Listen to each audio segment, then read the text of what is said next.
Esse é o Ancapsu e nós vamos falar agora sobre a situação na Ucrânia. Hoje, dia 30 de março, são 8 horas da manhã aqui no Rio de Janeiro, 2 horas da tarde em Kiev, no momento que eu gravo esse vídeo. Acabei de fazer uma live agora há pouco com a chegada do Bolsonaro aqui no Brasil.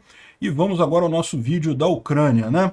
Bom, vocês podem ver nesse momento aqui, existem alerta de ataque aéreo em toda a Ucrânia, mas segundo as informações que estão passando para a gente, é apenas voo de treinamento do MiG-31K russo, então tipicamente isso não deve resultar em ataques hoje, né? De qualquer forma, se tiver alguma coisa, a gente avisa amanhã. Vamos falar também sobre o prédio do FSB lá em Rostov-on-Don, que no dia 14 de março ele sofreu uma grande explosão e depois pegou fogo, matou 4 agentes, né, um grande incêndio lá, e a gente não sabia o que tinha acontecido, descobrimos agora o que aconteceu. Foi uma atrapalhada dos russos. Os russos acharam um drone ucraniano, acharam que era um drone de vigilância, daí levaram para o prédio e resolveram abrir o drone para pegar as informações que tinham lá dentro do drone, só que não era um drone de vigilância, era um drone de ataque, um drone suicida de ataque. O drone explodiu, matou os agentes que estavam tentando desmontar ele e botou fogo na sede do FSB, né? Acabou sendo um ataque bem interessante da Ucrânia, esse daí, né? Surgiram novos vídeos com agrupamentos de blindados ucranianos preparados para a nova contraofensiva. Parece que todo dia o exército ucraniano libera uns vídeos assim para realmente botar medo nos russos. E isso indica também que essa contraofensiva deve estar próxima, né? Não faria muito sentido eles estarem fazendo essa campanha de informação agora se não houver a contraofensiva. Como eu falei para vocês, a maior parte das pessoas concorda que é final de abril, início de maio que deve ser essa contraofensiva. Eu acho que é meados de abril. Agora, já tem gente achando que pode ser bem no iniciozinho de abril. Será? Vamos ficar sabendo em breve, né? Em Bakhmut, a luta é posicional e muito intensa, não tem nenhuma mudança significativa, mas isso não quer dizer que não estejam acontecendo muitas batalhas ali, né? E os russos tentaram tomar Ivanivsk pelo leste, mas também falharam, não conseguiram. Outro problema que está sendo bastante sério na Ucrânia neste momento é a retirada dos membros da Igreja Ortodoxa Ucraniana com o Patriarcado de Moscou da Lavra de Kiev. A gente já falou sobre isso há alguns dias. Essa Igreja Ortodoxa Ucraniana, os membros dela ligados ao Patriarcado de Moscou têm atuado como propagandistas russos dentro da Ucrânia, e com isso eles foram obrigados a sair do monastério lá de Kiev e estão resistindo, não querem sair. Então está causando uma certa confusão e mostra mais uma vez que esse pessoal está mesmo a serviço de Moscou, porque justamente quem é que está usando esse tipo de confusão para atacar o Zelensky, para atacar a Ucrânia? Justamente os russos, né? Estão dizendo que, olha só, acusando o Zelensky de intolerância religiosa, quando não tem nada a ver com isso. A questão toda é justamente esse pessoal ligado ao Patriarcado de Moscou, né? A igreja vai continuar sendo igreja, vai continuar sendo a Igreja Ortodoxa Ucraniana, eles só vão botar lá o pessoal da Igreja Ortodoxa Ucraniana ligado ao Patriarcado da Ucrânia, né? Bom, vamos falar sobre esses e outros assuntos. Essas notícias foram sugeridas por John27, Ropeano e várias outras pessoas. Obrigado aí ao pessoal que sugeriu a notícia. Obrigado a você que está assistindo o nosso vídeo. Se você gosta do nosso conteúdo, por favor, deixe o seu like e se inscreva aqui no canal, né? Bom, vocês lembram desse caso, né? A gente falou esse vídeo aqui. Olha só, a sede do FSB em Rostov-on-Don foi totalmente destruída. O prédio inteiro pegou fogo. Todo esse prédio, isso aqui era uma imagem do iniciozinho da coisa, quando teve a explosão e logo em seguida pegou fogo. Mas no final das contas pegou fogo em tudo, destruiu completamente esse prédio da FSB. A FSB, vocês sabem, é o serviço secreto russo, né? E na época a gente não sabia o que tinha acontecido, porque é pouco provável ser um ataque ucraniano ali para atingir uma área dessa, assim, né? É aqui em Rostov-on-Don, essa cidade russa aqui, que é relativamente perto da linha de frente, né? Os russos usam muita coisa aqui de apoio lá na linha de frente. E o que a gente descobriu agora? Que justamente que o pessoal da FSB achou um drone ucraniano, achou que era um drone de reconhecimento. E daí, quando foram levar para desmontar o drone, né? Tem mais aqui também o pessoal falando aqui na Times de Moscou, né? Um jornal lá da Rússia, contando a mesma história, dizendo que realmente o mais provável foi isso. Durante o desmonte do drone, o drone explodiu e isso acabou dando fogo, botando fogo em todo o prédio ali. Então, os 3 empregados que estavam desmontando o drone morreram, e como resultado do fogo, o prédio demoliu parcialmente, né? Ou seja, o total da área de fogo foram 800 metros quadrados que pegaram fogo ali. O prédio inteiro pegou fogo, ou seja, por lambança russa, né? O pessoal confundiu um drone de reconhecimento com um drone suicida, ou o contrário, achou que o drone suicida era um drone de reconhecimento, né? Bom, isso daqui é mesmo ação de sabotadores ucranianos ou sabotadores russos favoráveis à Ucrânia. Isso tem acontecido com muita frequência lá na Rússia. O pessoal está mostrando aqui, isso aqui são caixas de controle de ferrovias russas que o pessoal está botando fogo, justamente em vias que abastecem a guerra. É lógico, isso daqui não impede nada, o trem continua passando e coisa e tal, mas dificulta a operação das ferrovias lá, porque você tem que diminuir a velocidade do trem, você não pode, você fica incerto se tem outro trem no mesmo lugar, né? Sem esses controles, a coisa fica mais complicada para gerenciar as ferrovias na Rússia. Então, mas isso aqui é realmente um ataque de sabotagem, uma sabotagem muito bem feita. Que bom que está atrasando os trens russos lá, está dificultando o suprimento lá para a base de Engels, nesse caso específico, né? E esse daqui, olha só que vídeo bacana, né? O vídeo também de um helicóptero sobrevoando um monte de blindados aqui, um monte de coisa. Mais uma vez é um vídeo que tem inclusive a MX-10. E mais uma vez um vídeo que foi liberado pelo exército ucraniano. Vamos ver se tem som aqui.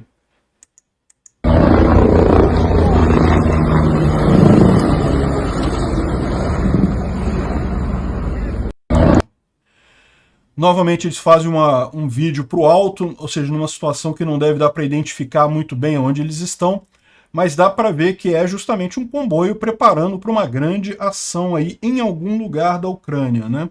E já está bem claro que o Ministério da Defesa ucraniano ele tem lançado esses vídeos, quase todo dia tem um vídeo novo com um monte de agrupamento de soldado e coisa e tal, e blindado, indo em direção a alguma coisa.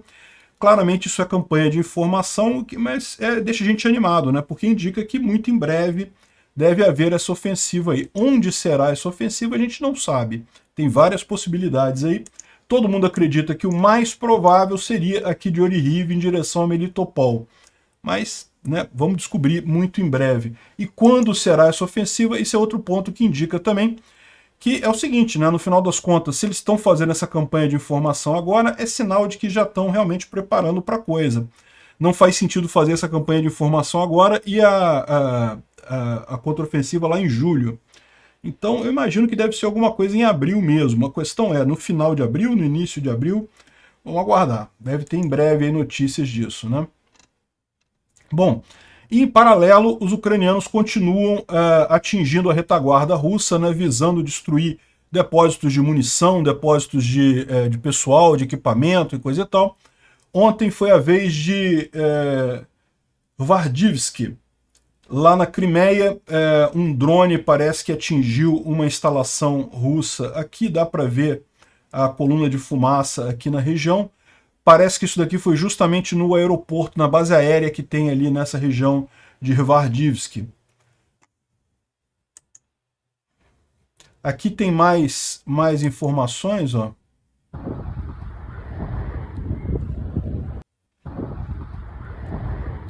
Esse aqui é o barulho da explosão. Aqui tem mais fotos da explosão ali.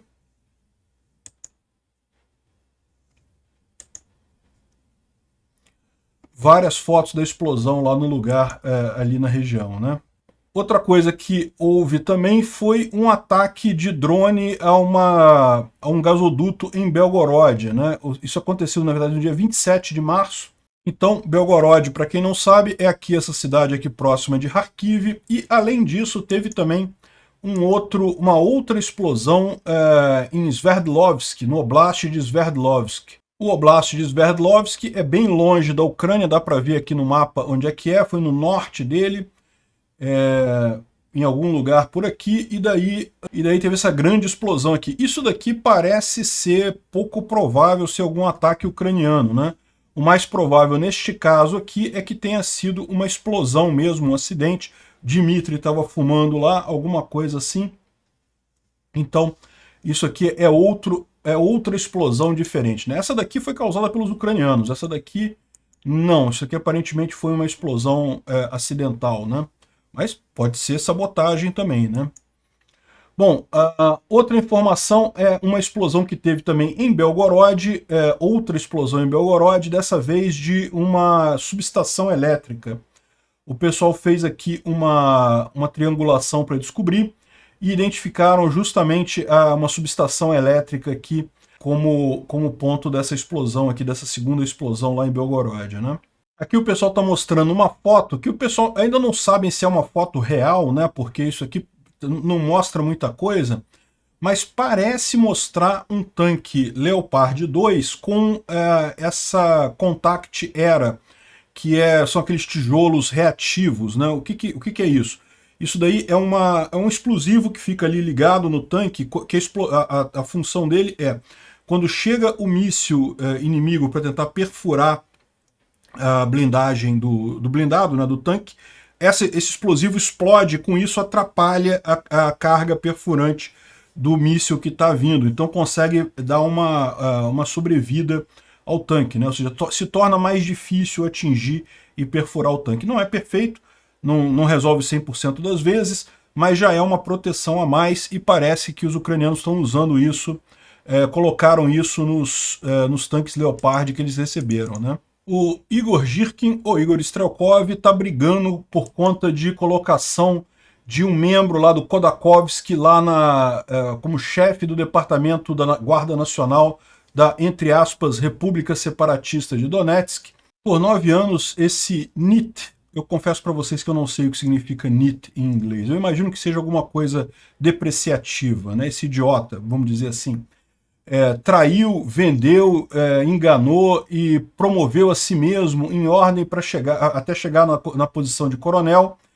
Alexander Sergeyevich, que é o Khodorkovsky, né, recebeu 30 pedaços de prata por resgatar o pessoal que estava na fábrica do Azov. Vocês lembram quando Mariupol foi cercada, né? O pessoal que estava ali na Azovstal, né, os ucranianos estavam na Azovstal, no final eles fizeram um acordo com os russos para serem tomados como prisioneiros de guerra e coisa e tal, e o Girkin e o Strelkov não queria isso, queria que matasse todo mundo. Não pode ter acordo e coisa e tal, mas acabaram fazendo um acordo, então ele está criticando o cara por isso. Enfim, vale lembrar que, na verdade, o Igor Strelkov, ou Igor Girkin, né, que é um criminoso de guerra russo, era coronel do exército russo, é o cara responsável pela derrubada do voo MH17, coisa e tal, é um criminoso de guerra terrível. Foi esse cara que montou a DPR, né, a, entre aspas, República Separatista de Donetsk. Ele que fez essa coisa toda, nunca teve movimento separatista na região ali, foi ele que organizou as coisas com os russos, né, com tropas russas, com soldados russos, para criar esse suposto Estado separatista de Donetsk, né? Enfim, ele está chateado agora porque ele foi escanteado. Desde a época do MH17, ele perdeu a patente militar dele, então ele ficou meio que na reserva. Hoje em dia ele é só um comentarista militar, ele não consegue participar de mais nada. E daí ele ficou criticando aqui o Khodorkovsky, que o Khodorkovsky, na visão dele, não merecia o cargo que recebeu de chefia lá, né? E outra coisa, o mesmo Igor Strelkov também veio aqui no VK dele, né, o VKontakte, é o Facebook lá da Rússia, eles usam esse VK ao invés do Facebook, e ele diz aqui que eu informo meus amigos do VKontakte que qualquer propaganda para o senhor Prigozhin e o grupo Wagner é considerado por mim como ajuda a um criminoso ditador da Rússia, da Federação Russa. Ou seja, ele está dizendo aqui que ele brigou com o Prigozhin. O que se tira daqui é isso, né? Os dois estão de mal um com o outro, né? E daí ele diz que qualquer um que der like ou que falar qualquer coisa elogiosa em direção ao Prigozhin, que ele vai cortar imediatamente, vai desfazer a amizade imediatamente, não importa o quão antigo conhecido que seja, né? Deve ter acontecido, ele está chateado com o Prigozhin aqui, o Strelkov, né? Bom, vamos para a linha de frente. Mais uma vez não tem muita coisa para falar em termos de avanço, mais uma vez não teve nenhuma grande mudança lá na linha de frente. Como vocês podem ver aqui, o número de batalhas diárias está caindo muito, né? No início do mês, 170, 150, 140, e hoje, ou ontem, né, dia 29, teve aqui 60 batalhas. Ainda é muita coisa, tá, gente? São 60 batalhas, 60 lugares em que teve briga, que os russos tentaram avançar, os ucranianos contrapuseram. A gente fala, às vezes a coisa parece meio estática, parece que não está acontecendo nada, na verdade está acontecendo coisa pra caramba. Não está mudando a linha de frente, né? Mas, de qualquer forma, muito menos do que você tinha no início do mês. Repara como é que realmente os russos estão perdendo o fôlego, né? Não estão conseguindo mais fazer tantos avanços. E é exatamente isso que os ucranianos estavam esperando para fazer a contraofensiva deles. Os russos chegarem no limite da capacidade deles de fazer o ataque, né? Então, o Bahmut Demon aqui, ele fez um reporte dizendo que as batalhas sérias continuam para Ivanivsk e no entorno de Bahmut, né? Muitas bombardeios de artilharia, e eu adoraria dizer para vocês alguma coisa que fosse muito positiva e coisa e tal, mas a batalha para Bahmut é agora um moedor de carne posicional. Os médicos são os nossos heróis. As ações de ataque dos russos não tiveram sucesso. A situação tática e estratégica não mudou no final das contas, apenas mais destruição. Ninguém vai deixar Bahmut, né? Aí o pessoal aqui embaixo até corrigiu ele, né? Porque talvez a tradução não tenha sido perfeita, porque ninguém vai deixar Bahmut, pode dar a entender, como o pessoal explica aqui, que ninguém vai sobreviver a Bahmut, né? Mas não, na verdade o sentido melhor ninguém vai deixar Bahmut para trás, não vamos abandonar Bahmut, né? Ou seja, porque isso aqui pode dar um entendimento errado aqui nisso daqui, mas essa é a visão, né? E essa tentativa de eles tomarem Ivanivsk foi aqui pelo leste, foi uma tentativa nova que eles fizeram, porque Ivanivsk está aqui, né? Os ucranianos mantêm o controle da cidade, os russos já tentaram várias vezes avançar por essa floresta aqui, chegaram a estar aqui nessa linha aqui, a T0504, essa estrada que aqui aparece como N32, né, toda essa floresta que já chegou a ser tomada pelos russos.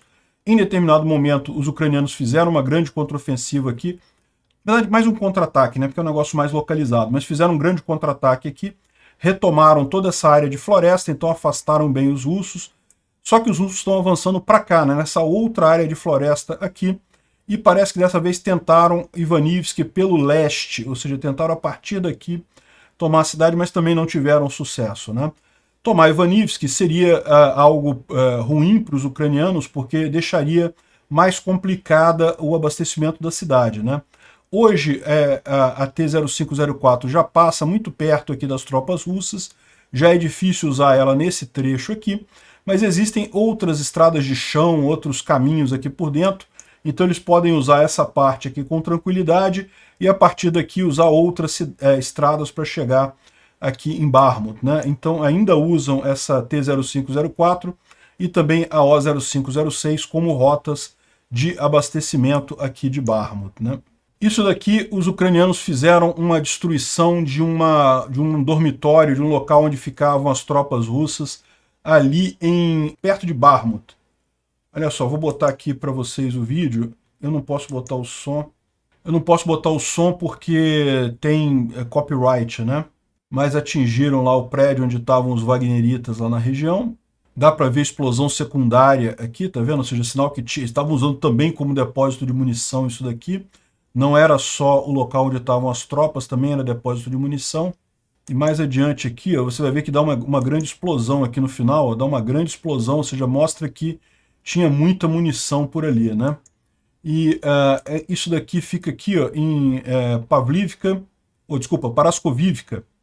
Paraskovivka, que fica aqui ao norte de Bahmut. Nessa área aqui já havia sido tomada pelos russos. Então, aqui, ó, Paraskovivka, justamente aqui bem na retaguarda russa. E certamente atrapalhou aí os planos russos aí de avanço na região de Bahmut, né?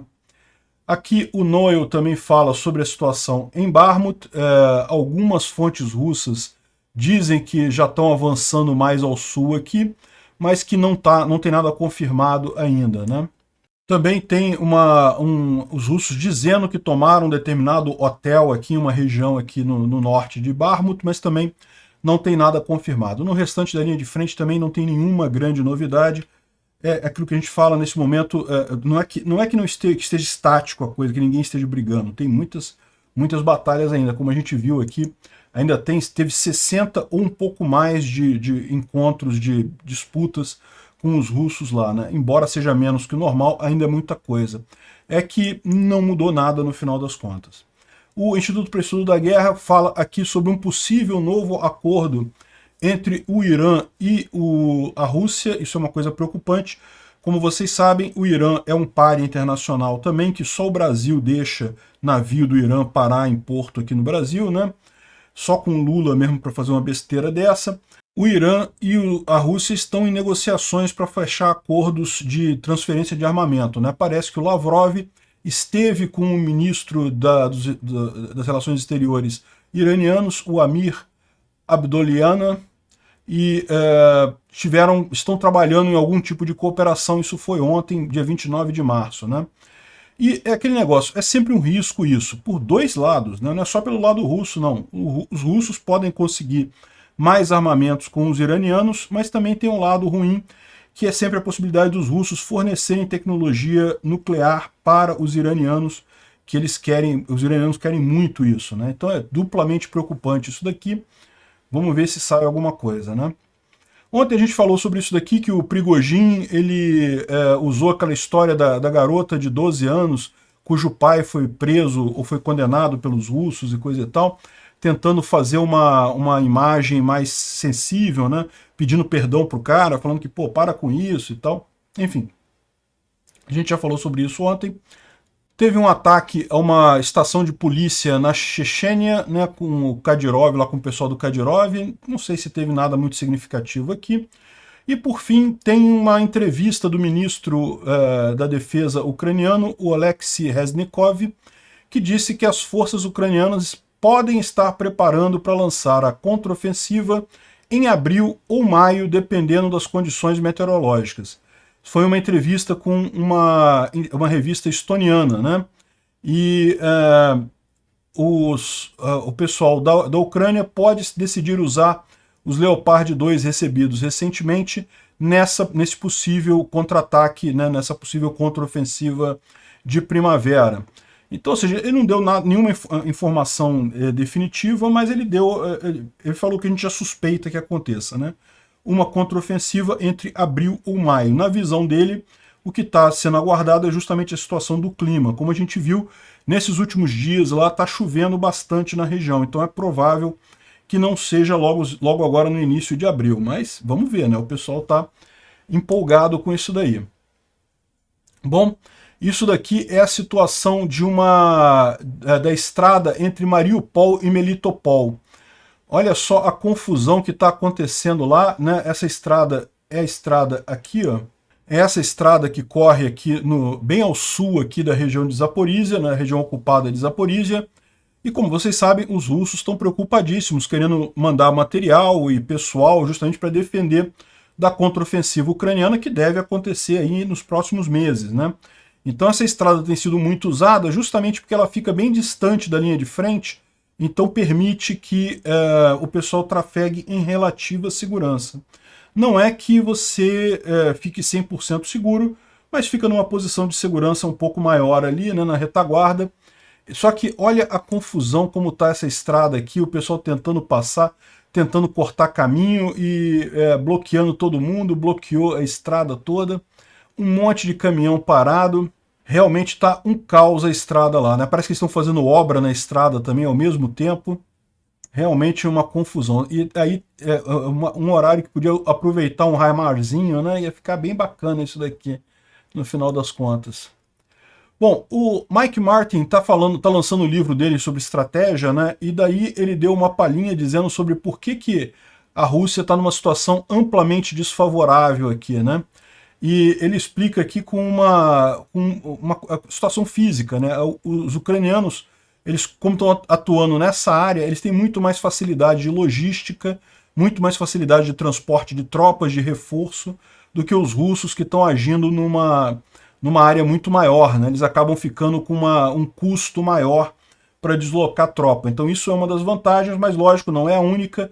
A questão da moral também é muito melhor entre os ucranianos do que entre os russos.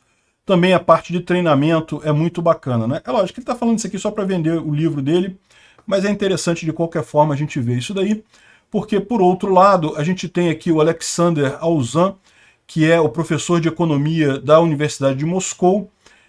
Eu não sei se ele está na Rússia ainda, mas ele está falando justamente aqui sobre o enorme custo que essa guerra vai ter, que as pessoas não estão percebendo na Rússia, né? O pessoal está muito focado em ganhar território, perder território, mas isso na verdade vai fazer muita pouca diferença. O que ele coloca que vai ser o grande baque que a Rússia vai sofrer é o dreno de cérebros, as pessoas jovens, as pessoas mais capazes saindo da Rússia, indo para a Europa, indo para outros países. Isso já está sendo uma tragédia por lá. E segundo, isso vai afetar em 5 a 10 anos a capacidade deles de desenvolver, do país se desenvolver, né? E vai levar muito tempo para repor esse pessoal, porque é aquilo que acontece, aquilo como a gente tinha falado. Ele fala aqui, ó, eu acho que o país nunca sofreu tanto dano, porque nós estamos olhando para o lado errado. As nossas maiores perdas não são em dinheiro, negócios, ou mesmo na linha de frente, lá, perda de pessoas e equipamentos na linha de frente. O pior justamente são as pessoas, né? O capital humano, que é o mais difícil de se produzir, o mais difícil de se repor. E aquele negócio, o que sai justamente são as pessoas mais capacitadas, né? Porque é o mais fácil para alguém conseguir emprego na Europa, conseguir sair da Rússia, é justamente o pessoal que tem uma capacidade maior, desenvolvedor de sistema, o pessoal de engenharia, o pessoal que tem muita facilidade de conseguir emprego na Europa. E aí o que acontece? Isso desfalca a Rússia, né? A Rússia começa a ter esse problema da dificuldade de reproduzir, de continuar se desenvolvendo com a falta dessas pessoas. Olha só que coisa, né? A Hungria, que é presidida pelo Viktor Orbán lá na Europa, ainda era um país fortemente pró-Rússia, era o único país, ou o principal país da comunidade europeia que era pró-Rússia ainda, né? Que ainda tinha uma ligação pró-Rússia. No entanto, recentemente o parlamento da Hungria passou a aprovação da entrada da Finlândia na OTAN. E com isso os russos ficaram chateadinhos e colocaram a Hungria na lista de países não amigos.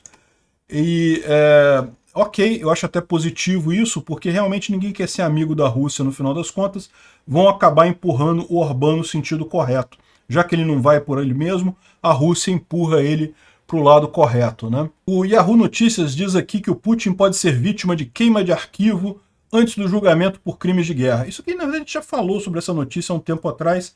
Isso saiu na Newsweek, né? E é lógico, a gente sabe disso, né? No momento que essa guerra estiver claramente perdida para os russos, o Putin vai ter muitos problemas, né? Vai ter muitos problemas mesmo. Ele vai ser o principal acusado e é muito possível que o resto da elite russa queime o Putin justamente para evitar a ligação, né? Para todo mundo poder dizer que, olha só, a culpa foi do Putin, o Putin que me mandou fazer. Como o Putin já não está mais vivo, não tem como refutar nada disso, né? Então não é uma coisa a descartar, não, né? Até porque se você olhar a história russa, toda vez que a Rússia perdeu uma guerra feio, Afeganistão, Primeira Guerra Mundial, sempre que teve uma derrota muito feia, acabou logo em seguida colapsando e o líder ficando em maus lençóis, né? Então sim, existe essa chance, o Putin deve estar bastante preocupado com isso no final das contas. E bom, tem um último assunto aqui, que é um assunto delicado, e a gente já falou sobre ele, e parece que está tudo se encaminhando para um confronto, o que é muito triste, mas enfim, é algo que dá para se compreender, né? Vocês lembram a Kiev-Pechersky Lavra, que é um grande monastério, um monastério milenar que tem lá em Kiev, né, da Igreja Ortodoxa Ucraniana. O governo ucraniano decidiu por retirar os monges que estão lá, os padres que estão lá, justamente por ligações com o Patriarcado de Moscou, né? A gente já tentou esclarecer esse caso aqui, o caso é meio confuso mesmo, né? Mas vocês sabem, a Igreja Ortodoxa, diferente da Igreja Católica, né? Aqui os católicos todos têm um Papa só, que é o Papa Francisco nesse momento, Então todos os católicos do mundo têm o mesmo líder, né? Mas na Igreja Ortodoxa é diferente, você tem patriarcados. E esses patriarcados, embora eles tenham um acordo entre eles, e talvez o patriarcado de Constantinopla seja visto como o mais importante deles, mas ele não manda nos outros. Os patriarcados da Igreja Ortodoxa são independentes uns dos outros, né? Então, durante muito tempo, a Igreja Ortodoxa Ucraniana foi ligada ao Patriarcado de Moscou. Isso já vinha há muitos séculos, né, porque os russos invadiram a Ucrânia, né, conquistaram a Ucrânia na época do Império Russo ainda, na época que adotaram a Igreja Cristã, né, então sempre ficou a Ucrânia ligada ao Patriarcado de Moscou. Depois do fim da União Soviética, com a independência da Ucrânia, a Igreja Ortodoxa Ucraniana passou a ter um patriarcado próprio. Mas como é que funciona a coisa? Na verdade, cada igreja, cada padre, né, cada religioso ali, na Ucrânia, embora todos pertençam à Igreja Ortodoxa Ucraniana, alguns são ligados ao Patriarcado de Moscou, enquanto outros são ligados ao Patriarcado da Ucrânia. E tem outras complicações também, tá? A situação é realmente bem complexa lá. Tem católicos na Ucrânia também, enfim, tem um monte de coisas ali, mas qual que é a grande briga aqui? Esses religiosos ligados ao Patriarcado de Moscou estão sendo acusados de fazer espionagem para a Rússia e trabalho de propaganda ali na Ucrânia, né? E a gente sabe que é muito provável que aconteça isso mesmo. Um dos líderes desses religiosos que estão ali na lavra de Kiev, né, é conhecido como Pacha Mercedes, porque justamente ele tem muito dinheiro, né, e gosta de Mercedes, gosta de muito luxo e coisa e tal, e ele era um dos que estavam reclamando dessa expulsão dos religiosos ali. Então, para deixar claro, os ucranianos não estão proibindo, não estão tirando a lavra de Kiev da Igreja Ortodoxa Ucraniana, ela vai continuar na Igreja Ortodoxa Ucraniana. Eles só não querem esses religiosos que estão lá, que são ligados ao Patriarcado de Moscou. Então vai ser substituído por religiosos ligados ao Patriarcado de Kiev, né, ao Patriarcado da Ucrânia.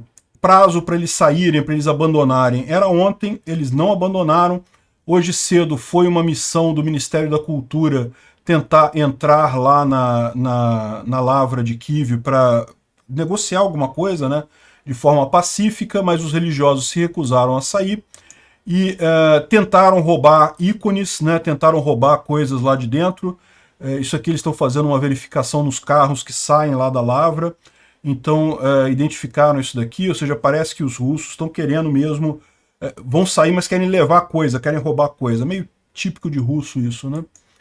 E também aqui parece que agora entrou a polícia lá, né? É uma coisa extrema. E o fato deles terem se recusado a sair dessa forma mostra que realmente eles estão a serviço de Moscou. Porque isso aqui só interessa a Moscou no final das contas, né? Fazer esse escarcéu, pode ter certeza, os propagandistas vão dizer que, tá vendo, Zelensky é intolerante religioso, quer tirar a religião. Não, ele não vai tirar lá, a igreja vai continuar existindo, vai continuar sendo a Igreja Ortodoxa Ucraniana. O que eles querem, a troca vai ser só o Patriarcado de Moscou, que realmente é inconcebível nesse momento, né? Eu espero que a coisa se dê com o mínimo de violência possível, mas eu acho que o Zelensky está absolutamente certo nessa situação aqui. E bom, só para terminar, está circulando lá entre o pessoal lá da Ucrânia também a informação de uma turista russa que bateu num taxista brasileiro, né? Parece que ela queria fumar um cigarro, enrolar um cigarro com fumo, né?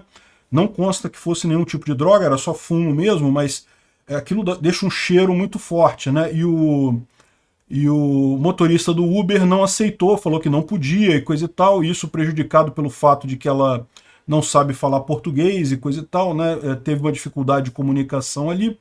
E ela ficou realmente, parece que bastante chateada com o motorista de aplicativo e acabou batendo no cara, né? E aqui o pessoal falando que é o melhor comportamento russo também na América Latina.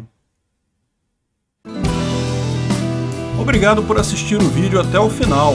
Além de curtir, compartilhar e se inscrever no canal, considere se tornar patrocinador com valores a partir de R$ 1,99. Clique no botão Seja Membro abaixo para saber as condições e vantagens de patrocinar o canal. Mais informações sobre o nosso projeto, visite nossos sites indicados na tela.